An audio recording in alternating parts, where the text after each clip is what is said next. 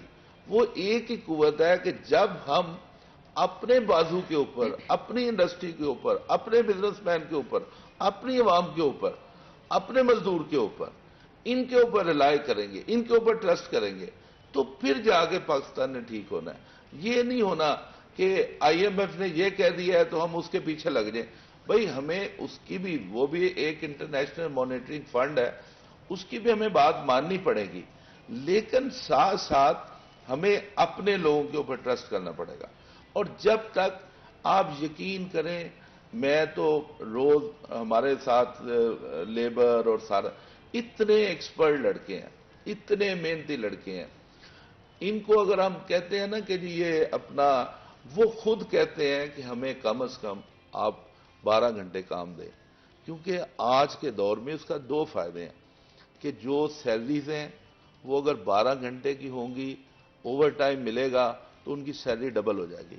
تو میں چاہتا ہوں کہ یہ حکومت, یہ بھی حکومت, کوئی بھی حکومت, دیکھیں ہم پچھلی حکومت کی بات کیوں کرتے ہیں؟ ہم اس لیے کرتے ہیں کہ ان کو جو ہم نے کہا جس میں پاکستان کی انڈسٹری کی, لیبر کی, کیونکہ انڈسٹری چلے گی تو لیبر کی آٹومیٹک ویلفیئر ہو جاتی ہے, اور جو بات کی انہوں نے من و مان تسلیم کی. اب یہ جو حکومت ہے, ہمارے چیمبر ایسوسی ایشن, وہ بیچارے دن رات بھاگتے ہیں, ان سے ملتے ہیں, لیکن وہ کہتے ہیں جی IMF نے یہ کہہ دیا, IMF نے وہ کہہ دیا. پہلے بھی یہ ساری چیزیں ہوتی ہیں. آپ نے اگر پچھلی حکومت نے انڈسٹری پہ اور اپنے بزنس مین پہ ٹرسٹ کیا تھا تو اس کا پھر فائدہ بھی ہوا ہے. تو ہم چاہتے ہیں کہ یہ پالیسیز جو ہیں وہ کنٹینیوٹی اس میں ہونی چاہیے. جس طرح پہلے میں نے کہا, میں جب پریزیڈنٹ تھا تو میں نے ایک نعرہ لگایا تھا اپنے ایک 1 ایئر کے لیے, اپنی چیمبر کے لیے ہم نے کہا تھا کہ ٹرپل ای جو ہے نا وہ بہت ضروری ہے. وہ ٹرپل ای کیا تھی؟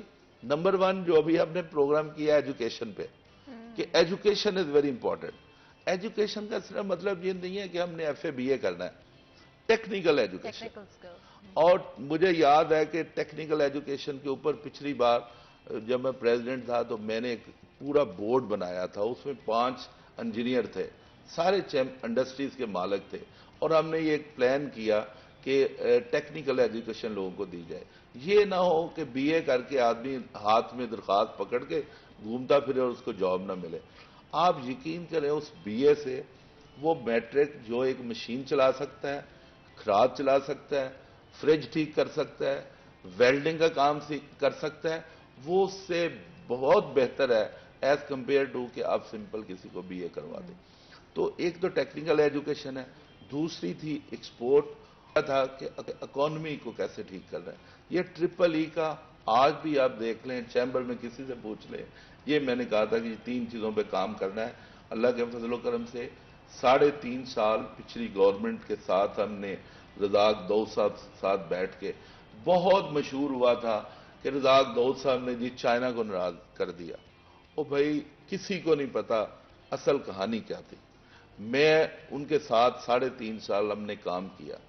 اس سے پہلے کہ ہم اپنی آڈینس کو بتائیں کہ آخر کس طرح سے اور کیوں چائنا کو ناراض کیا تھا, یا اصل کہانی کیا تھی اس واقعے کے پیچھے, ہم ایک بریک لے لیتے ہیں. تو تھوڑا سا سسپینس کریٹ کرتے ہیں, بریک لیتے ہیں, کہیں مت جائے گا, ہمارے ساتھ رہے گا.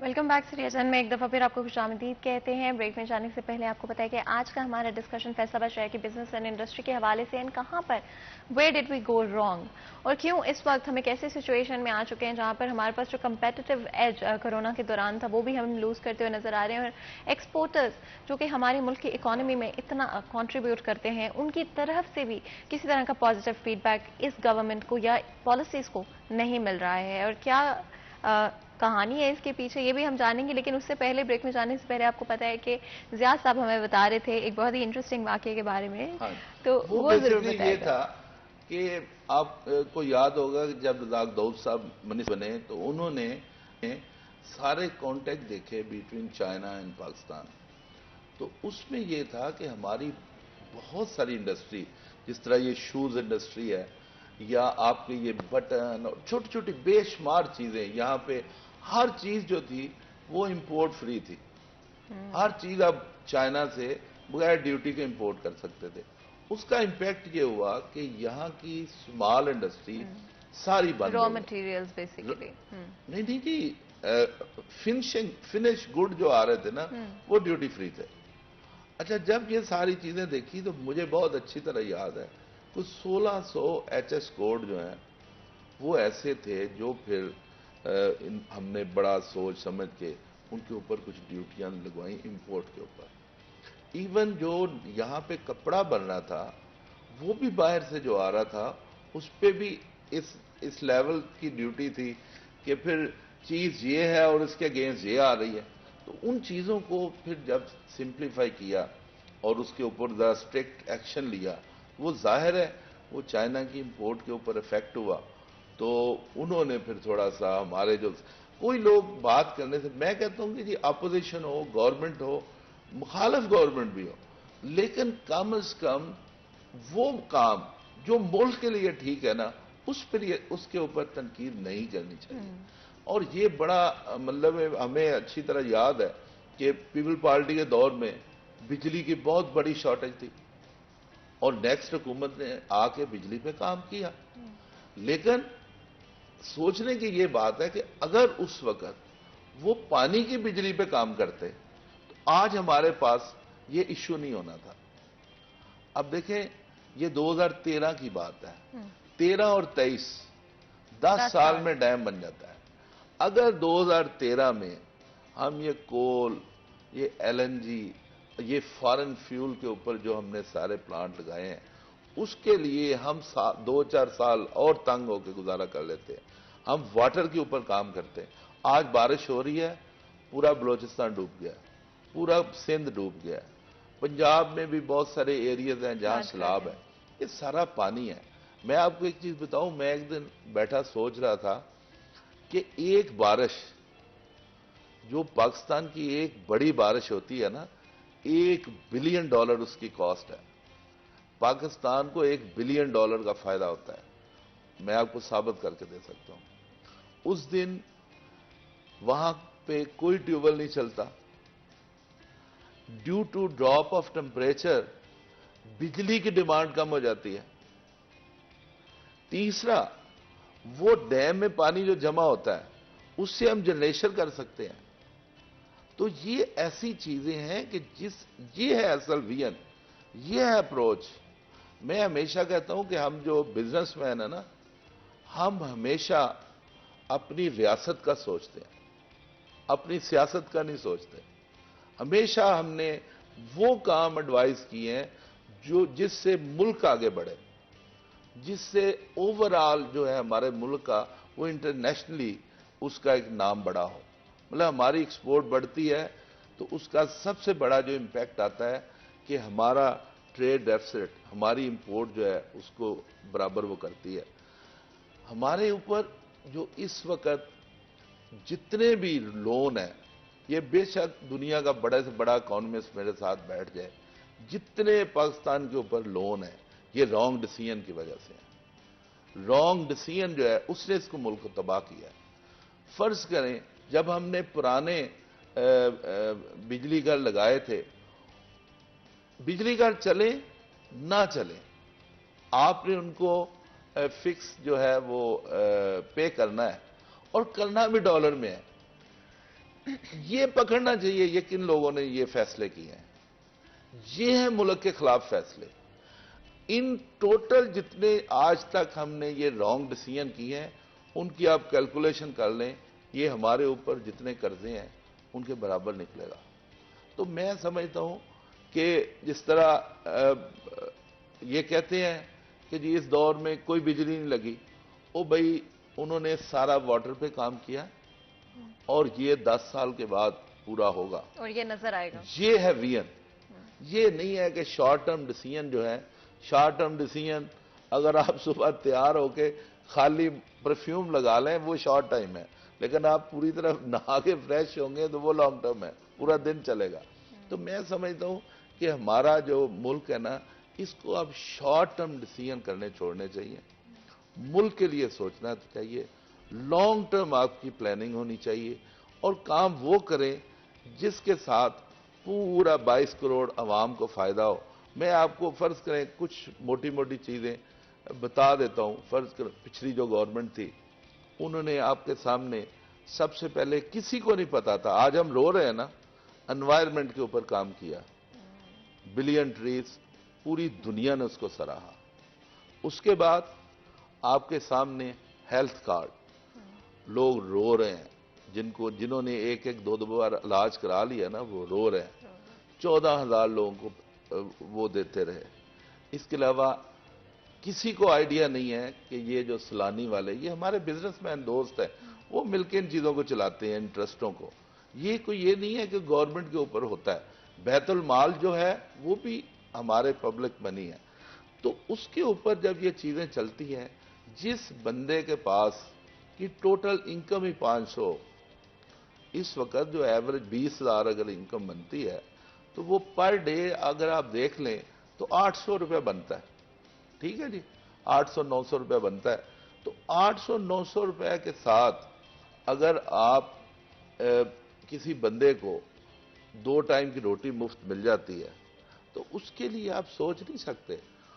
اس کی 800 روپے میں اگر 200 روپے بچ گیا تو 25% اس کی انکم ہے. یہاں اس کا بھی مذاق اڑایا گیا کہ جی یہ لنگر خانے جو ہے، لیکن اس کے ساتھ ساتھ جو بڑے کام ہوئے وہ آپ کے سامنے ہے کہ انڈسٹریلائزیشن. اتنی کوئی فیکٹری، میرے سب دوست ہیں، ہم انڈسٹری کے لوگ ہیں، میرے ساتھ آپ بے شک وزٹ کر لیں. آپ لوگوں کے لوگ سارے یہ لڑکے آتے ہیں، کیمرہ مین بھی اور یہ بٹ صاحب بھی اور بلال بھائی بھی، یہ سارے آ کے ڈیفرنٹ پروگرام کرتے ہیں. ہر انڈسٹری نے اپنا سائز ڈبل کیا، اور اس لیے کیا ہے کہ انہوں نے کام کیا ہے، اس میں پیسے بچے ہیں. ڈبل کیا ہے تو اس میں روزگار میں اضافہ ہوا ہے. اور مہنگائی جو ہے، جو مرضی کر لیں، اس کا واحد توڑ جو ہے، مہنگائی کا علاج جو ہے وہ ایک ہی ہے، جاب کریشن. اور انشاءاللہ یہی ہمارا پچھلا ویژن تھا کہ ہم نے جاب کریشن کرنی ہے انڈسٹری میں، اور آگے بھی جا کے ہمارا یہی ٹارگٹ ہے. جس طرح امپلائمنٹ کی آپ بات کر رہے تھے، آئی ڈو بلیو کہ امپلائمنٹ کسی بھی سوسائٹی کے اکانومی کے لیے یا اوور آل سوسائٹی کی ڈیولپمنٹ کے لیے بھی بہت امپورٹنٹ رول پلے کرتی ہے. اور ڈفرینٹ کچھ اسٹارٹ اپس جن کے میں نام اسپیسیفکلی مینشن نہیں کروں گی، but start up culture Pakistan میں ڈیولپ ہوتا ہوا نظر آ رہا تھا، جہاں پر ڈفرینٹ انیشیٹوز لیے جا رہے تھے، ڈفرینٹ نئے آئیڈیاز کو لے کر پوری کمپنیز ڈیولپ کی جا رہی تھی. اور کچھ کمپنیز بہت ہی سکسیسفل بھی رہیں، جن کی وجہ سے نہ صرف ایک بیٹر ورک کلچر پاسبل ہو سکا، اور جو ٹریڈیشنل ہمارے پاس پہلے کمپنیز موجود تھیں ان کو ایک ٹف کمپیٹیٹر ملا، not in terms of just work culture but also salary زیادہ کمپیٹیٹو ہوئی. اس کی وجہ سے لوگوں کو زیادہ آپشنز ملے، اور انٹرنیشنلی جو ہے ان کو کام کرنے کا بھی موقع ملا، انٹرنیشنل کلائنٹل کے ساتھ کام کرنے کا موقع ملا. لیکن افسوس کی بات یہ ہے کہ پچھلے کچھ مہینوں میں جو ہمیں انفلیشن دیکھنے کو ملی ہے، اس کی نظر میں لوگوں کی بائنگ پاور کم ہونے کی وجہ سے بہت میجر سٹارٹ اپ پاکستان میں شٹ ڈاؤن ہو چکے ہیں. 2200 ارب روپیہ تو صرف یہ اگر آپ مارچ میں دیکھ لیں جب یہ لڑائی شروع ہوئی، ٹھیک ہے جی، اور یہ سارے کا سارا امپیکٹ اکانومی میں آتا ہے. تو یہ 167 کا تھا، کیونکہ ہم تو ہر روز دن میں 4 بار چیک کرتے ہیں، کل 210 تھا. تو ایک تو اس کو روکنا بڑا ضروری ہے. ہم کوئی پلاننگ ہی نہیں کر سکتے، کیونکہ جب پاکستان کی ایکسپورٹ ہے نا، اس سے زیادہ امپورٹ ہے. تو ڈالر کے بڑھنے کا جو سب سے زیادہ امپیکٹ ہے وہ گورنمنٹ پہ آتا ہے. یہ جو امپیکٹ ہے ابھی تک 2200 ارب روپے کا آ چکا ہے. تو ہمیں تو بالکل سمجھ نہیں آتی کہ یہ اب اگر آپ بجٹ کو دیکھ لیں، ابھی ریسنٹلی بجٹ گزرا ہے، تو جتنا انہوں نے 7,000 ارب روپے جو ہے وہ اکٹھے کرنے ہیں، وہ صرف 4 ہیڈ میں پورے ہو جاتے ہیں. اینڈ یہی میں آپ سے پوچھنا چاہوں گی اسپیشلی بجٹ کے حوالے سے، ایون تو ہمارے شو میں کافی دفعہ ڈسکس ہو چکا ہے، لیکن جب بریک سے واپس آئیں گے تو بات کریں گے کہ اس بجٹ میں کہاں پر چیزوں کو بہتر ہونا چاہیے تو کہاں پر بہتر نہیں ہے. تو یہاں پر بریک لیتے ہیں، کہیں مت جائے گا، ہمارے ساتھ رہے گا.